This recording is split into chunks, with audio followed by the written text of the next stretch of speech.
बेनीवाल जी, supplementary और गांड पे बोलना। अध्यक्ष महोदय, 2 मिनट अध्यक्ष है। महोदय, मैं 700 किलोमीटर से लौट आया हूँ और मुझे पता कि आज आप सबको बड़े मन से, मूड भी आज आपका अच्छा है, समय खत्म हो सबको जाएगा। मौका भी आप दे रहे हैं। अध्यक्ष महोदय, सदन में आज 2024-25 के लिए प्रस्तुत अनुदान की अनुपूरक मांगों पर अपनी बात रखूंगा। अध्यक्ष महोदय, विभिन्न मंत्रालयों ने अतिरिक्त राशि की मांग की है। मैं बताना चाहता हूं कि राजस्थान सहित कई राज्यों में किसान डीएपी यूरिया के लिए जूझ रहे हैं। समर्थन मूल्य पर खरीद के लिए टोकन कटवाने के बावजूद किसानों की उपज की खरीद नहीं हो पा रही है। अध्यक्ष महोदय, आप भी राजस्थान से आते हैं। वर्ष 23-24 का आवंटित बजट का जब 8 माह बाद लेखा जोखा देखा तो हालात सामने आए कि भारत सरकार के 15 मंत्रालयों का आवंटित बजट का 1/3 भी खर्च नहीं किया। मैं वित्त मंत्री जी को कहना चाहता हूं कि स्वास्थ्य, शिक्षा और महिला तथा बाल विकास जैसे महकमों के लिए आवंटित बजट लैप्स होना ही नहीं चाहिए। इसके लिए विशेष प्रयास करने की जरूरत है। अध्यक्ष महोदय, मैं किसान का बेटा हूं और किसानों के लिए हमेशा लड़ाई लड़ी। मैं वित्त मंत्री जी को एक और कहना चाहूंगा कि समर्थन मूल्य पर खरीद तो अपन कर रहे हैं, लेकिन आपने एक राइडर लगा रखा, 25 क्विंटल से ज्यादा हम खरीद नहीं करेंगे। आज भी राजस्थान के अंदर कई जगहों पर खरीद नहीं हो रही, खरीद के अंदर बंद है। इसकी ओर आप दिखवाएं। अध्यक्ष महोदय, चूंकि आपने कह दिया तो मैं मेरी छोटी मोटी राजस्थान और मेरे संसदीय क्षेत्र की बात पे आऊंगा। राजस्थान को विशेष राज्य के दर्जे की बात हमेशा हमने करी, हम सारे मापदंड पूरे कर रहे हैं। राजस्थान को विशेष राज्य का दर्जा मिले। हमारा मरुस्थल, चंबल के पहाड़, अरावली की पर्वतमालाएं तमाम वो पूरे करता है। एमएसपी को कानून के दायरे में लाने के लिए बड़ा आंदोलन देश के अंदर चल रहा है। अध्यक्ष महोदय, हमारी मांग रहेगी कि एमएसपी को कानूनी दायरे के अंदर लाया जाए। ट्रैक्टर सहित किसान के विभिन्न गई, क्योंकि योजना का नाम किसान सम्मान निधि है। प्रस्तावित यूरिया सब्सिडी अनुसूचित जाति जनजाति किसानों की प्रतिशत जनसंख्या के अनुरूप तथा आप अनुसूचित जाति जनजाति किसानों के राज्यवार लाभार्थी आपने वर्ष 24-25 की पूरक अनुदान मांगों के प्रथम बैच पर बोलने का अवसर दिया, इसके लिए आपका आभार व्यक्त करता हूं। पूंजीवाद वह जो लगातार बढ़ रहा है, मुख्य रूप से ठेकों के माध्यम से निष्पादित किया जाता है और बड़े लाभ ठेकेदारों को जाते हैं, जबकि सामाजिक कल्याण योजना के लिए बजट जो प्रत्यक्ष लाभ हस्तांतरण के माध्यम से पारित किया जाता है घट रहा है। क्या सरकार पूंजीगत व्यय में वृद्धि के साथ अनुपातिक रूप से सामाजिक कल्याण योजनाओं के लिए बजट बढ़ाने की योजना बना रही है?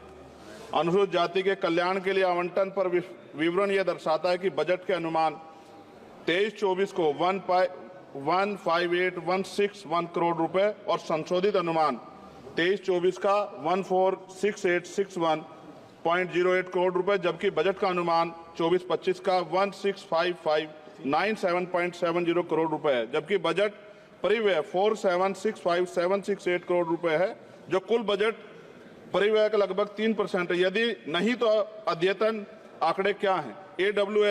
SC/SC योजना मुख्य रूप से आय सर्जन योजनाओं, कौशल विकास और बुनियादी ढांचे के विकास पर सकारात्मक कार्रवाई को लक्षित करती है, ताकि लक्षित आबादी के बीच गरीबी को कम किया जा सके, उन्हें गरीबी रेखा में ऊपर लाया जा सके। सरकार अनुसूचित जाति और जनजाति की आबादी के अनुपात में समावेशी विकास के लिए बजट आवंटित करने के लिए जाति गणना के साथ रुकी हुई जनसंख्या गणना कब शुरू करेगी? क्या सरकार बताएगी कि वर्ष 14-15 से वर्ष 23-24 तक प्रत्येक वित्तीय वर्ष के अनुसार SC/SC और TSP के तहत बजट की वह स्थिति क्या है? वित्तीय वर्ष 2014-15 से वित्तीय वर्ष 23-24 तक SC/SC और TSP बजट का लंबित बैकलॉग क्या है और बैकलॉग को कम करने के लिए क्या योजना है? क्या महात्मा गांधी राष्ट्रीय ग्रामीण रोजगार गारंटी योजना कार्यक्रम पर मद से 1 से पता चलता है कि 23-24 का वास्तविक व्यय 90806 करोड़ रुपए था और 24-25 का बजट अनुमान केवल 86,000 करोड़ रुपए था, जिसमें ग्रामीण श्रमिकों को रोजगार की गारंटी देने के लिए मनरेगा अधिनियम 2005 के तहत 100 दिन में काम देखते हुए भारी कमी की गई है। क्यों? 13.07 करोड़ सक्रिय श्रमिकों को दर्शाता है, जबकि बजट आवंटन 92.56 करोड़ 2024-25 में व्यक्तिगत दिवस सर्जित किए गए, यानी कि अब तक 7 दिन का रोजगार सर्जित किया गया। शायद G20 शिखर सम्मेलन दिनांक 7 फरवरी 2024 के वक्तव्य में संशोधित अनुमान के 74524.29 करोड़ रुपए की खर्च के संकेत दिया गया, जो बदल सकता है। बजट अनुमान 24-25 के तहत सक्रिय जॉब कार्ड धारक श्रमिकों को कितने दिनों की गारंटी कार्ड नौकरी की योजना बनाई गई है? राष्ट्रीय स्तर पर औसत दैनिक मजदूरी भुगतान क्या है? यदि सभी सक्रिय कार्ड धारक श्रमिक 100 दिन काम करते हो कितने बजट की आवश्यकता है? क्या मुफ्त अनाज देने के साथ साथ अतिरिक्त नौकरियां देना उचित नहीं?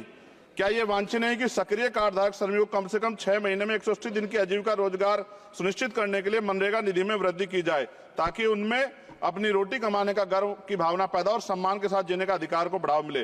स्कूली शिक्षा और साक्षरता विभाग पर समग्र शिक्षा बजट अनुमान लगभग 10.5% कम दर्शाता है। समग्र शिक्षा बजट अनुसूचित जाति और जनजातियों की संख्या के अनुरूप है क्या? सक्षम आंगनबाड़ी और पोषण आंगनबाड़ी सेवा पोषण अभियान किशोरियों के लिए योजनाओं के लिए प्रावधान पिछले वर्ष की तुलना में कम है, जबकि एनपी ने प्रारंभिक बाल देखभाल और शिक्षा ECCI के पाठ्यक्रम की सिफारिश की, जिसके कारण अधिक आंगनबाड़ी कार्यकर्ताओं को उनके बजट की आवश्यकता है। क्या अधिकांश आंगनबाड़ी कार्यकर्ता SC और ST समुदाय से? कृपया सामान्य कर्मचारियों के साथ साथ राज्यभर तैनात अनुसूचित जाति और जनजाति कर्मचारियों का विवरण साझा करें। आंगनबाड़ी कार्यकर्ताओं में अनुसूचित जाति और जनजाति की राज्यभर प्रभावी उपस्थिति का प्रतिशत क्या है? क्या प्रधानमंत्री आयुष्मान भारत स्वास्थ्य अवसंरचना मिशन, जिसके लिए बजट में अनुमान के लगभग 50% की कमी दर्शाता है, जबकि जनसंख्या में वार्षिक वृद्धि और अवसंरचना के कारण पूंजीगत व्यय में वृद्धि के बावजूद बजट अनुमान 24-25 में भी कमी की गई है। आप स्वास्थ्य में व्यय को किस प्रकार बढ़ाएंगे तथा इसमें GDP के 6% के स्वीकार्य स्तर पर लाने का प्रस्ताव रखते हैं? अनुसूचित जातियों की लगभग 80% आबादी सीमांत किसानों और दिहाड़ी मजदूर से बनी जो गांव में रहते हैं, जबकि शेष आबादी शहरी क्षेत्रों में रहती है। इसलिए क्या बड़े पैमाने पर कृषि भूमि पर काम करने वाले दिहाड़ी प्रवासी मजदूरों के लिए किसान सम्मान निधि स्वीकार्य है? यदि हाँ, तो अनुसूचित जाति और जनजातियों के अनुसूचित जाति मजदूर और सीमांत किसानों के राज्यभर कितनी किसान सम्मान निधि दी गई, क्योंकि योजना का नाम किसान सम्मान निधि है? प्रस्तावित यूरिया सब्सिडी अनुसूचित जाति जनजाति किसानों की प्रतिशत जनसंख्या के अनुरूप तथा आप अनुसूचित जाति जनजाति किसानों के राज्यभर लाभार्थी जनसंख्या के बारे में जानकारी देंगे? क्या किसानों को लीगल MSP की गारंटी का लाभ मिलेगा, देने को योजना है? प्रधान वित्त मंत्री बताने कृपया करें, प्रधानमंत्री फसल बीमा योजना अनुसूचित जाति और जनजाति किसानों के पास कितनी भूमि है? माननीय कृषि मंत्री से अनुरोध है कि वो सामान्य समुदाय की भूमि के सापेक्ष अनुसूचित जाति और जनजाति की भूमि का राज्यवार विवरण दे। क्या प्रधानमंत्री उच्चतर शिक्षा प्रोत्साहन PM UPSC खत्म कर रहा हूं सर, लगभग 23% की कमी दर्शाता है? क्या प्रधानमंत्री उच्चतर शिक्षा प्रोत्साहन PM USP योजना के तहत प्रावधान SC और ST की आबादी को ड्रॉप आउट के अनुरूप है? यदि हाँ, तो pre matric, post matric, graduation और पोस्ट ग्रेजुएशन के प्रत्येक स्तर पर SC ST छात्रों OBC छात्रों के ड्रॉप आउट दर क्या है? इसे कैसे कम किया जाएगा? उच्चतर शिक्षा प्रोत्साहन से राज्यभर अनुसूचित जाति और जनजाति लाभार्थियों का प्रतिशत कितना है? प्रधानमंत्री आवास योजना ग्रामीण बजट में कटौती के बावजूद उच्च आवंटन के कारण SC और ST के अधिक घर बनाए गए हैं क्या? संशोधित बजट 2023-2024 में कटौती का क्या प्रभाव पड़ा? वर्ष 23-24 और 2023-24 के राज्यभर 22-23 और 23-24 के राज्यभर SC ST समुदाय के साथ सामान्य समुदाय कितने घर दिए गए? सरकार द्वारा SC ST और सामान्य समुदाय के राज्यभर कितने घर आवंटित हैं? क्या सरकार SC और ST उम्मीदवारों की आवंटित घर की सूची पते के साथ राज्यभर दे सकती है? और अंत में महोदय, सबसे ज्यादा जरूरी है SC ST वर्गों OBC वर्गों की जान की सुरक्षा। NCRB का डाटा यह कहता है कि इतनी महिलाओं पे रेप SC ST की और हत्याएं होती हैं, आज भी जुल्म होता है और कहीं कोई सुनवाई नहीं है, ना राज्य सुनता है और केंद्र को, क्योंकि हम केंद्र से जुड़े हुए हैं, हम लोग केंद्र में कहते हैं तो वो राज्य के ऊपर छोड़ देते हैं। क्या दलित आदिवासी पिछड़ों को मरने के लिए छोड़ दिया जाए? क्या उनके जीवन का कोई मोल नहीं है? क्या उनकी बेटियों का सम्मान नहीं है? क्या उनकी बेटियां देश की बेटियां नहीं है? क्या उनकी माओ को अपने बच्चों की सुरक्षा की गारंटी मिलनी चाहिए, नहीं मिलनी चाहिए? जब बजट का तो सर तब कुछ करेंगे जब वो जिंदा रहेंगे। मैं लगातार इस पे आवाज उठा रहा हूं और मुझे नहीं लगता कि इस पे कोई उम्मीद हमें ज्यादा बची है। मैं आपके माध्यम से प्रधानमंत्री से मांग करता हूं कि इन वर्गों की सुरक्षा की व्यवस्था सुनिश्चित किया जाए। जब जिएंगे तभी तो कुछ आगे बढ़ेंगे, और अभी तो 75 साल बाद कहां खड़े हैं, ये किससे छिपा बनी। बहुत बहुत धन्यवाद। हनुमान बेनीवाल जी, सप्लीमेंट्री और गांठ पे बोलना। अध्यक्ष महोदय, 2 मिनट। अध्यक्ष महोदय, मैं 700 किलोमीटर से रोड आया हूँ और मुझे पता है कि आज आप सबको बड़े मन से, मूड भी आज आपका अच्छा है, समय खत्म हो सबको जाएगा। मौका भी आप दे रहे हैं। अध्यक्ष महोदय, सदन में आज 2024-25 के लिए प्रस्तुत अनुदान की अनुपूरक मांगों पर अपनी बात रखूंगा। अध्यक्ष महोदय, विभिन्न मंत्रालयों ने अतिरिक्त राशि की मांग की है। मैं बताना चाहता हूं कि राजस्थान सहित कई राज्यों में किसान DAP यूरिया के लिए जूझ रहे हैं। समर्थन मूल्य पर खरीद के लिए टोकन कटवाने के बावजूद किसानों की उपज की खरीद नहीं हो पा रही है। अध्यक्ष महोदय, आप ही राजस्थान से आते हैं। वर्ष 23-24 के आवंटित बजट का जब 8 माह बाद लेखा जोखा देखा तो हालात सामने आए कि भारत सरकार के 15 मंत्रालयों का आवंटित बजट का 1/3 भी खर्च नहीं किया। मैं वित्त मंत्री जी को कहना चाहता हूं कि स्वास्थ्य, शिक्षा और महिला तथा बाल विकास जैसे महकमों के लिए आवंटित बजट लैप्स होना ही नहीं चाहिए। इसके लिए विशेष प्रयास करने की जरूरत है। अध्यक्ष महोदय, मैं किसान का बेटा हूं और किसानों के लिए हमेशा लड़ाई लड़ी। मैं वित्त मंत्री जी को एक और कहना चाहूंगा कि समर्थन मूल्य पे खरीद तो अपन कर रहे हैं, लेकिन आपने एक राइडर लगा रखा 25 क्विंटल से ज्यादा हम खरीद नहीं करेंगे। आज भी राजस्थान के अंदर कई जगहों पे खरीद नहीं हो रही, खरीद के अंदर बंद है। इसकी ओर आप दिखवाएं।